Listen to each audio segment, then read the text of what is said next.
You're right, you're exactly right. And that is the reason why in the Flint Hills of Kansas, some of the best prairie in the country still survives, tallgrass prairie and midgrass prairie, because the ranchers there learned from the Native Americans that fire was good to maintain the prairies in a state that provided lots of food and forage for their cows.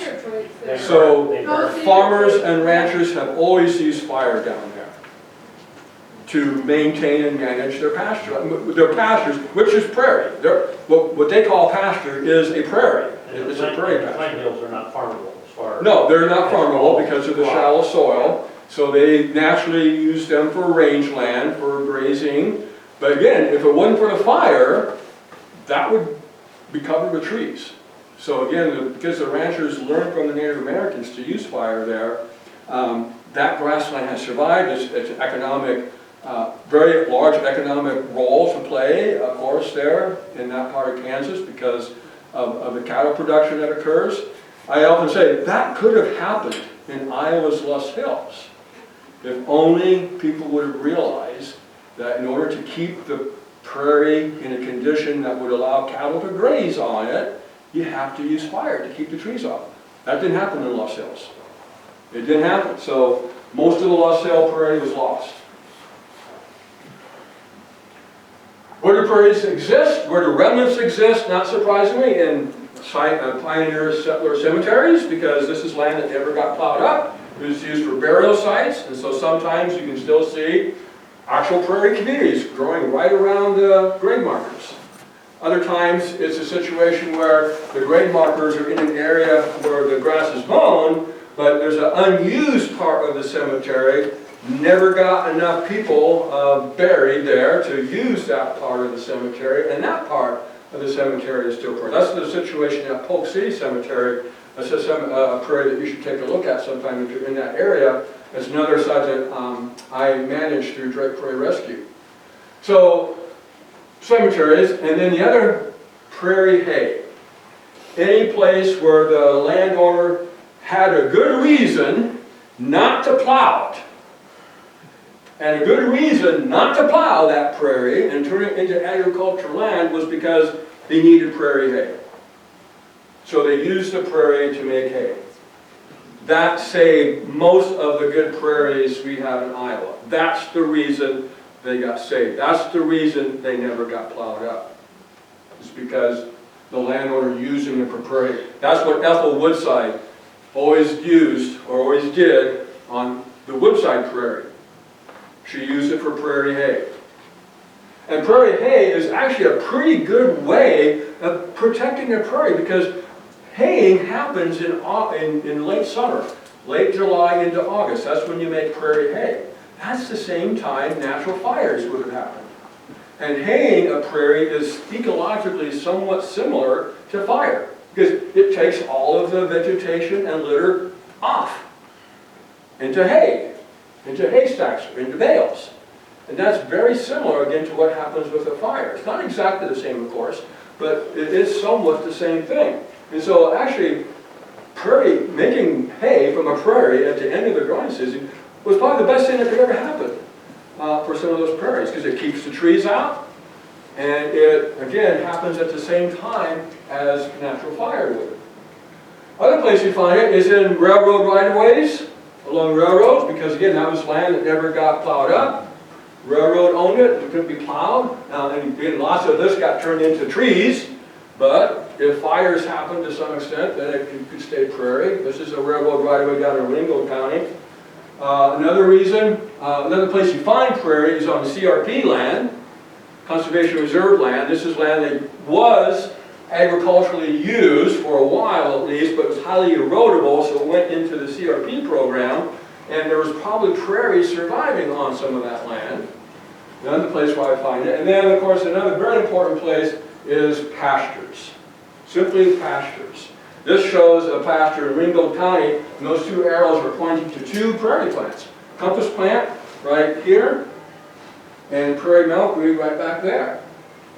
It turns out, of course, pasturing is another good way that a landowner found a way to use the land, the prairie, without plowing it. Use it for pasture. And a lot of Iowa qualifies because we do have pastoral landscapes. Much of the southern Iowa drift plain is a pastoral landscape because, again, it's rolling, kind of rough, dissected landscape, not the best land for agriculture production. The soils aren't quite as fertile. There's paleosols down there, and then those are not very good for farming. So this pastoral landscape in southern Iowa is a good place to find prairies, still surviving in pastures. Also the Loess Hills, because again, the steepness of that landscape used for pastures. And of course, the hill prairies up in the northeastern part of Iowa. Those all are places where hill prairies, or excuse me, where pasture prairies were used as pasture.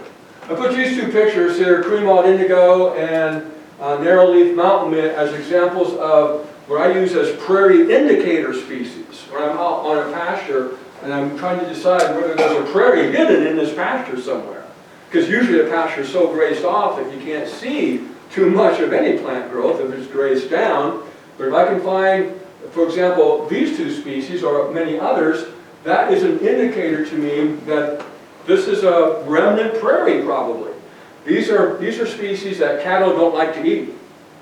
They have defensive mechanisms to prevent herbivores from eating them, like many plants do. But in particular, these two species are really good at protecting themselves from cattle. So cattle don't eat them. So they survive. And I come along and see them, I think, interesting. This must be a prairie remnant. Because it wasn't planted by anybody. I know that.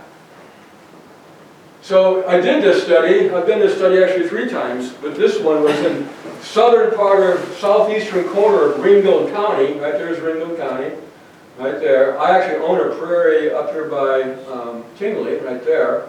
But this whole corner, 40,000 acres in this blue area here. I did this big survey for the Nature Conservancy. This blue area is this area right here in red. This part of the county right here. About half of this was cropland. I'm not going to go look for prairie on cropland. I know there's not going to be any prairie hiding out there underneath the corn and soybeans. That prairie's long gone. But the other half of it was pasture land, or CRP land. And so I surveyed about 19,000 acres of pasture land and CRP land. And what I found were the green are prairie remnants, 115 green patches here that are bona fide little prairie remnants, a few oak savannas in blue, and then prairie elements are just simply populations of prairie species. They weren't sufficiently enough of them for me to call it a remnant, but they were still there. Indicators of a past prairie community being there.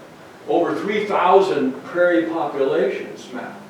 The 115 prairie remnants here were made of about 135 acres. So 135 acres of again, verifiable, witnessed. I found them, prairie remnants in this part of Ringgold County, a very pastoral landscape. That could be the case for this entire county. There could be prairie remnants all over this county. You just have to go out and look for them, and you have to do it on pasture land or CRP land. Those are the 2 places where I found the most. So if you look at the amount of prairie here on the landscape, so I didn't tell you this, but most estimates of how much prairie is left in Iowa. I'm surprised no one asked me that yet. Someone asked me, how much prairie is left in Iowa? Well, best estimates, and it's hard to measure, of course, because of what I'm pointing to right here, but about the usual number is less than 1/10 of 1%, or say 1/10 of 1%. 1/10 of 1%. 0.1%. That means we went from 30 million acres of prairie to 30,000 acres of prairie. 30 million to 30,000. is 1/10%. And that 30,000 acres, of course, is not in one piece, of course. It's scattered in tiny little fragments here and there. Like you take this fine example of a piece of furniture, this piano, and come in here and just bash it with a sledgehammer. And take all the little splinters and scatter them out over a huge area. Each of those little splinters is the little tiny fragment of what was a grand prairie ecosystem at once, like this piece of furniture. But now it's just in a tiny little fragment. So 1/10 of 1%. In Ringgold County, based on my research, the amount of prairie left can be upwards of about more than 0.5%. In some places, it was approaching at least 1 to 5%. So down in this part of Iowa, there's a lot more prairie than we realize. Because this prairie is not very recognizable. It's out there on pasture land. And you can't see it. Do we have any indication of the lifespan of prairie seeds in a seed bank? Say, you know, you're like, it's been plowed, it's agriculture, it's a lost cause. What if that was not agriculture for 10 years? Would there be enough seeds living in that seed bank to be able to regenerate anything? That's an excellent question, and I'm glad you asked that. That's a very important question. And I've done lots of seed bank studies, which is actually to look at the seeds in the soil and identify them and see how many there are and what species they are. And all the research I've done and all the research others have done that I've read, on these, in fact, I did a seed bank study on this pasture land down in Ringgold County. There's very few, if any, prairie seeds in that. Very few. Only if there's been a recent input of seed from some plant somewhere nearby that are producing seed, and that seed blows into the area and lands on the soil and becomes a part of the soil seed bank, and then I find it in my sample. Otherwise, these pasture lands, there's not been seed production for a long, long time. And of course, in an agricultural land, there hasn't been any seed production for over 100 years. Certainly not enough pre-European settlement to... No, so the viability of prairie seeds in the soil probably is less than 10 years. Less than 10 years. So you cannot, and this is very important, you cannot take a piece of farmland and just say, okay, I'm going to stop farming it, and I expect to see prairie come up from the seeds that have been lying in that soil for 100 years. Sunflowers and thistles. No, that's not going to happen. Sunflowers and thistles. What will come up are all the weeds that have accumulated in that soil. And you know, the thing about it is weed seeds, and this has been shown with some research, some weed seeds can live for 80 to 100 years. But prairie seeds, probably 10 years at the most. It's just a different strategy from a prairie plant and how it looks at life and how a weed looks at life. Weeds are always trying to find disturbances, places where they can grow, farm ground, gardens, places where the soil is disturbed. They do that either by being dispersed widely, by wind dispersal, or by living in the soil for a long time and waiting for a disturbance to come to them. They may wait for 50 years, but then a disturbance comes along, bingo, it worked. Now they can grow and they can make more seeds. Pretty impressive in a way, right? Yeah, right. Yeah. Okay, what is classified as a weed? I always thought it was a plant that is not wanted. That's how I classify it. A weed is a plant that's growing where you don't want it. That's the way. Whether it's in a field or in a garden or Yeah. in a yard. They could be it could have been a remnant, from a prairie, but if it's in my garden where I'm growing my garden. A compass plant growing in your garden, you could call a weed. Yes. I would agree that you would be within your rights of what the word means. I should dig A him up weed. and take him out to my pasture. Yeah, a weed is determined by us and our view of the plant. A weed is a plant that we don't like growing where it's growing. That's what a weed is. So it could be a really bad and obnoxious Or it could be a European beautiful dandelion, Or it could be a butterfly milkweed, I guess. If it's growing in your garden, you don't want it there, then you can say that's a weed. Her mother used to grow sunflowers along the house, and they were pretty, Yeah. but they were still a weed in the field. They're a weed in, yeah, they're a weed in the field certainly because they're interfering with what you want to have happen, what you're growing there. That's what a weed is. Corn and soybean. Corn could be viewed as a weed in a prairie, right? I don't want corn growing in my prairie, so if I see corn growing in my prairie, to me that's a weed. Of course, anything that's not native growing in a prairie is basically by definition a weed because it's not supposed to be there. You don't want it there. Anyway, the point here is that there's a lot more prairie in southern Iowa than we realize. Number 10, prairie restoration. This is the last bit. So, there's two ways prairie restoration happens. Ecosystem renovation is what happens when you find a remnant, like Hayden Prairie, and it happens to be a really good one, a gem, but it is managed and protected to increase its diversity.